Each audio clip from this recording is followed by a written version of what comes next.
How, according to Slavic mythology, did humans come into existence? We know how the pagan Slavs could imagine the rise of humanity and humanity's path to civilization. It seems clear that, similarly to other Indo-Europeans, the anthropogenic myth in the lost mythology of the Slavs told about the first people rising from the earth. Several Indo-European traditions, including Greek, Iranian, Germanic, and Indian, have given us myths that humans grew out of the earth much like vegetables or plants. The Slavs repeat the motif of people growing out of the earth like mushrooms. Therefore, we can assume that in Slavic mythology people were born from the earth. Another folkloric motif of Indo-European origin, which has been preserved in the folklore of the Slavs, was their acquisition of the ability to strike fire and the beginnings of agriculture.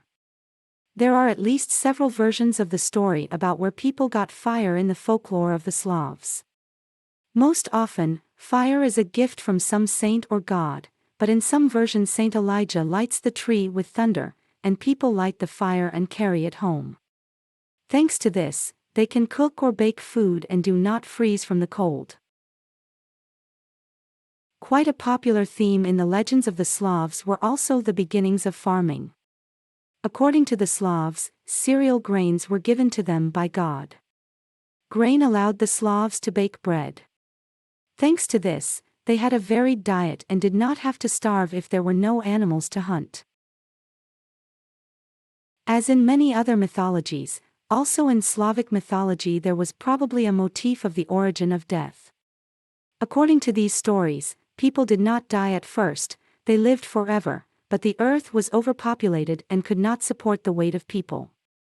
That is why people began to die so that the earth would not bear them. The beginning of death was probably related to the fact that once there was a man who died first.